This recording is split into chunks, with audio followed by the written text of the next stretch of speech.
Disclaimer: the following program is designed to offend, provoke, and challenge your religious sensibilities. It contains content that will likely offend anyone who holds religion sacred. This is for those with thick skin or a taste for the harsh truth. If you're easily offended or cherish your religious views, please turn off now. Viewer discretion is strongly advised. You have been warned. Genesis 19, the chapter that makes you wonder if this book should come with a parental advisory warning. We've got divine messengers in danger, a mob with the world's worst sense of hospitality, a so-called righteous man making the worst parenting decision of all time, and a God who dishes out punishment like he's using a broken slot machine. Completely random, excessive, and utterly meaningless. This is the story of Sodom and Gomorrah. A tale so insane that even Hollywood wouldn't touch it because, at a certain point, even fiction is supposed to make sense. But before we dive into the biblical chaos, let's talk about another mysterious force beyond human understanding: YouTube's algorithm. Because you see, there are certain words we can't say unless we want this video to get completely buried. And trust me when I tell you, they already bury my content a lot. I barely toe the line on some of these videos. So if you hear me use phrases like taboo family drama or drunken generational scandal, just know that we're talking about, well, that thing they don't talk about in church. It's the same story, but with different wording. Gotta love modern censorship, shielding fragile faiths from reality one flagged word at a time. Oh, and Carmine, you might want to pay extra attention to this one. I've got something special for you. Also, if you somehow survived this episode without spontaneously combusting, the playlists for Matthew, Revelation, Genesis, and now the Book of Mormon are all in the description. And don't forget to like, comment, and subscribe, but actually don't. Watching this episode, let alone agreeing with anything in it, is a one-way ticket to eternal damnation. See you all in hell. Let the carnage begin. Alright, so two angels finally arrive in Sodom after Yahweh and Abraham's pointless negotiation in the last chapter. No Yahweh this time, just his two messengers. And where is Lot? He's sitting at the city gate. In ancient cities, the gate was where business was conducted and officials gathered. This could imply Lot was a respected figure in Sodom, but considering what happens next, that's not exactly a compliment. Lot sees the two strangers and immediately bows to the ground, practically begging them to stay at his house. He offers them food and a place to sleep. At first, they refuse, saying they'll spend the night in the street. Now pause and ask, why would they refuse? Did Yahweh's messengers not know how bad Sodom was? Were they testing Lot's hospitality? Or did they already know what was about to happen and wanted a front row seat to the chaos? Either way, Lot insists, and they finally agree to stay at his house. Before they can even turn in for the night, everything goes off the rails. But let's consider another possibility. Maybe the angels weren't just testing Lot's hospitality, maybe they were testing him. Think about it. Lot was sitting at the city gate, a position typically held by respected figures. Yet, according to the text, every other man in Sodom was, let's say, very eager when new men arrived. So did the angels initially decline his invitation because they weren't sure whether he was part of the city's questionable customs? Was the refusal a way of subtly gauging whether Lot was different, or were they just trying to avoid an awkward situation? Either way, his insistence seemed to prove something to them, because only after his near-desperate pleading did they finally agree to stay. Suddenly, the entire male population of Sodom, from young to old, shows up at Lot's house and surrounds it. Cue one of the Bible's most infamous lines, "Bring them out unto us, and we know them." Many translations soften this, but it's a violent mob demanding access to the angels to violate them, and it's not just a few wicked men, from young even unto aged, suggests everyone is involved. If anyone wondered why Abraham's negotiation was doomed, here's your proof. According to a certain commenter, looking at you, Carmine, these angels are supposedly still part of a unified collective God, which means Sodom's entire male population is now trying to corner God. So wait, if these angels are part of Yahweh, then Sodom wasn't just trying to corner two angels, they were trying to corner God. Carmine, help me understand this one.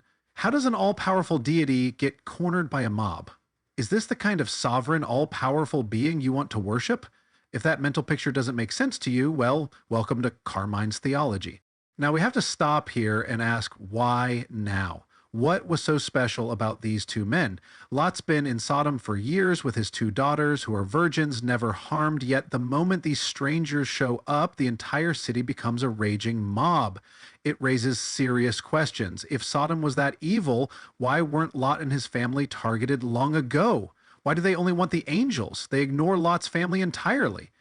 Did the angels look obviously different? Did word spread instantly that celestial beings had arrived? Either something supernatural drew the mob, or this story is pumped up for dramatic effect. Because if Sodom was this crime-ridden, you'd think Lot would have been a target before now. Trying to protect his guests, Lot steps outside and closes the door behind him. Then he makes the worst offer in biblical history. I have two daughters who have not known a man. Let me, I pray you, bring them out unto you, and do to them as is good in your eyes. What just happened? Lot is supposedly the righteous man Yahweh rescues, yet he's willing to sacrifice his own daughters to a violent mob for the sake of two strangers he just met. No excuses, no rationalization. Lot is a terrible father, full stop. Even the mob doesn't take the offer. They're too busy trying to break down the door and harm Lot's guests. Lot, the supposed righteous man, is so obsessed with showing hospitality that he's ready to betray his own children. It highlights the ridiculousness here. He's risking his daughters to protect two strangers who literally do not need his help. These angels have divine power at their disposal. The mob responds by saying this about Lot: "This one came to sojourn, and he doth certainly judge. Now we do to thee worse than to them." Translation: you're an outsider who thinks he's better than us. We'll handle you first. They push forward, trying to break the door down. Finally, the angels step in.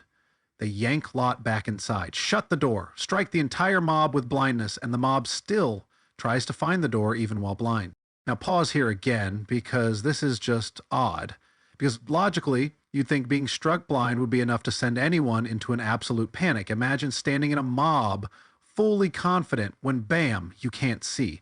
The first thing any normal person would do is freak the hell out. You'd hear screaming, people stumbling, total chaos. But not these guys, no.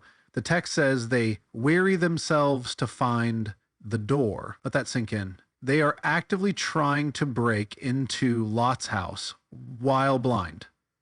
So let's just visualize here a horde of blind men frantically groping at walls, tripping over each other, still hell-bent on their mission. Instead of panicking or trying to figure out what just happened, they're basically trying at any cost to get to these men. We've now left biblical morality horror and entered full-on zombie apocalypse territory. With the zombie-like horde blinded, the angels turn to Lot and say, "Hast thou anyone here? For we are destroying this place." Hold the phone. Why are they asking this now? Did no one think to ask Lot this before? Were they just about to nuke the city without checking? So no one thought to ask, "Hey Lot, you got any extended family here?" And suddenly, out of nowhere, we find out Lot has sons-in-laws. So Lot has sons-in-laws, but since when? Up until now, the only family members mentioned were Lot, Lot's wife, Lot's two virgin daughters. Now suddenly he has sons-in-laws, which means his daughters were actually married, or he had other daughters that are never mentioned at all. And that's a massive problem. The Bible explicitly says Lot's daughters are virgins in verse 8. But if Lot has sons-in-laws, that means his daughters were married, right? So which one is it? If Lot's daughters were married, then how are they still virgins? If Lot's daughters were virgins, then how does Lot have sons-in-laws? If these men never consummated their marriages, well, let's just say, given what we know about Sodom, that might not be surprising. And here's where things get even weirder. Lot runs to warn these men, saying, "Up, go out from this place, for Yahweh is destroying the city." Their response? They laugh at him, they mock him, they ignore him completely. But hold on, weren't all the men just struck blind? So wouldn't Lot's sons-in-laws be blind too? It does explicitly say, "Lot goeth out and speaketh unto his sons-in-law." This is where Genesis 19 completely collapses. Let's backtrack a few verses. Verse 4 says, "The men of this city, the men of Sodom, have come round against the house, from young even unto aged, all the people from the extremity." All the men, young and old, no exceptions. Then 11 says, "And the men who at the opening of the house, they have smitten with blindness from small even unto great, and they are wearied in seeking the opening. Again, every man outside was struck blind." So, how in the hell are Lot's sons in law still responding to him? There are only two options here. The sons in law were outside, part of the mob, and therefore should be blind, but somehow they're still able to talk to Lot like nothing happened. The sons in law were not outside, which means the text lied about all the men being at Lot's door. Either way, this is a giant contradiction. If they were outside, then why aren't they groping around blindly like the rest of the mob? If they weren't outside, then the Bible outright lied about all the men being there. There's no logical way to fix this contradiction.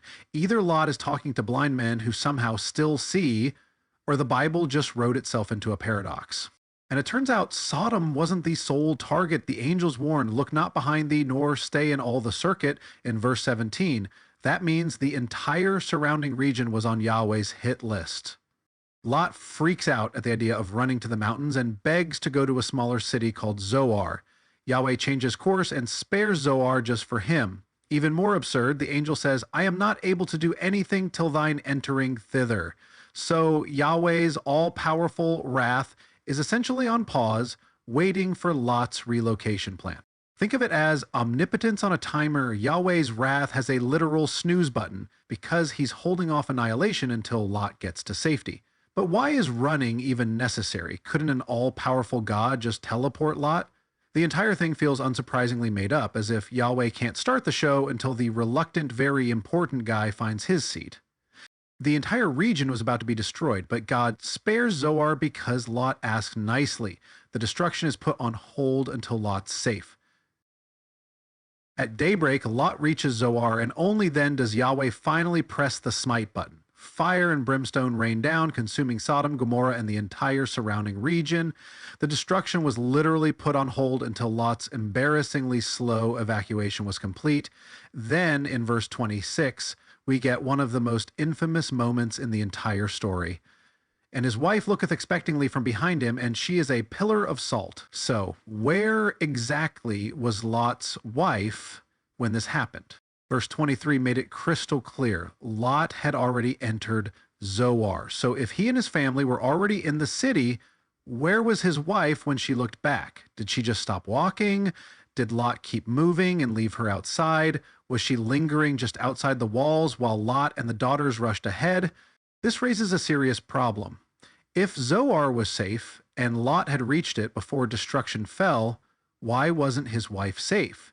If Lot's wife was still outside the city, then was Lot already running ahead without her? Did he just not care? Or was Yahweh's judgment somehow delayed for some family members but not others? And let's not ignore the method of execution. Salt? Why not fire, lightning, or just instant death? Nope, instant salt pillar. The Bible doesn't explain why, and nobody in the story even reacts. She just ceases to exist, and we never hear a single word about her again. No mourning, no mention of grief from Lot or his daughters. It's as if Yahweh hit Control-Z and deleted her completely from existence. Then we get a completely disconnected cutaway to Abraham. Verse 27 and 28 tells us that Abraham gets up, walks to his usual spot, and looks towards Sodom only to see smoke rising from the land. That's it. That's the entire follow-up to his big moral argument with Yahweh in Genesis 18. No conversation, no reaction, no divine explanation, just a distant view of the aftermath. It's almost as if the text wants to pretend that whole negotiation never even happened. But then, verse 29 completely derails the narrative. "And God remembereth Abraham, and sendeth Lot out of the midst of the overthrow." Wait, so what is this even implying here? Wasn't Lot already out? He was already in Zoar before the destruction even started. The entire reason the fire hadn't fallen earlier was because Yahweh was waiting for him to get to safety. So what is this verse talking about? How was Lot still in the midst of the overthrow if he was already in the city that Yahweh spared? Was Zoar not actually safe? If Lot still had to be sent out, then did Yahweh spare it for nothing? Did Yahweh forget his angels had already saved Lot? Because it sure looks like he just remembered and decided to save him again. Or did the biblical authors just lose track of their own timeline? Because Lot doesn't leave Zoar until verse 30, meaning this whole sending him out moment makes zero sense. And let's be clear, Lot's rescue had nothing to do with his righteousness. The text flat out tells us it was because of Abraham. Yahweh didn't save Lot because he was a good man. He wasn't. He was hesitant, cowardly, morally compromised, and only survived because he had the right family connection. This wasn't about justice, it was biblical nepotism. Again, and just in case anyone was wondering whether Abraham's big moral debate in Genesis 18 had any real impact, this verse makes it painfully clear. It didn't. Yahweh didn't find 10 righteous people. He didn't spare Sodom. He just did whatever he was going to do anyway. But you'd think the story couldn't get more twisted. Then comes the taboo family drama in full detail. Lot moves from Zoar to a cave in the mountains because he's suddenly afraid to stay in Zoar. So much for that brilliant plan. They believe no men are left on earth. They must preserve their father's bloodline. The best method? Get him blackout drunk and get pregnant by him. This makes zero sense. They literally left a city full of survivors, Zoar. Abraham's still alive nearby. Why not go find husbands elsewhere? How do they have so much wine in a cave? Were they lugging barrels of Merlot during the evacuation? Lot, we have to flee before Yahweh destroys everything. Also, Lot, make sure we pack enough wine for at least 2 nights of drunkenness. No one is punished for this. Yahweh, who obliterated Sodom, doesn't even comment on the act. Lot apparently sleeps through the entire thing, twice. They act like the world has ended and there are no men left, despite Zoar still standing a short trip away. It's a complete post-apocalyptic delusion in the middle of a region that clearly has survivors. And it's really just so stupid. Flee for your lives, but don't forget the 2-night supply of father-daughter bonding juice. The text never explains how they got so much wine, but it sure raises questions about Lot's priorities.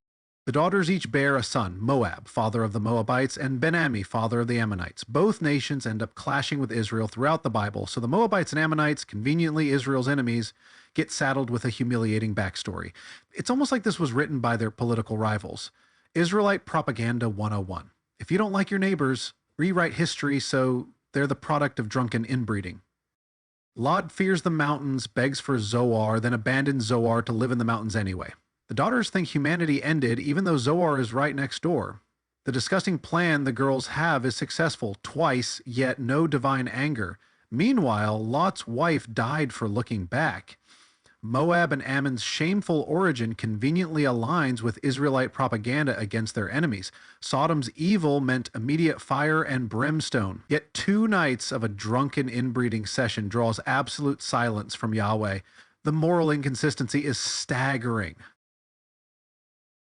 A city gets destroyed on hold while Lot decides where to live.